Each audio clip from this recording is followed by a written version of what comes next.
When I met Timmy, I went down to Wall Street for a job interview, and he was my boss, and he gave me the job. He just had this very kind, beautiful way about him. I felt that I had known him my whole life. I said, that's my husband. I'm gonna marry him. Somebody was singing a song in the office. It was a penny for your thoughts, a nickel for a kiss, a dime if you tell me that you love me. And I said, wow, what could a quarter be? So we had this little thing in the office where we would throw each other quarters.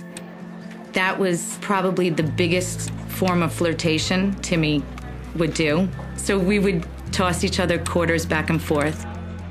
I actually went to get a pencil out of his drawer, and the entire desk was filled with quarters, just lined up, quarter after quarter after quarter.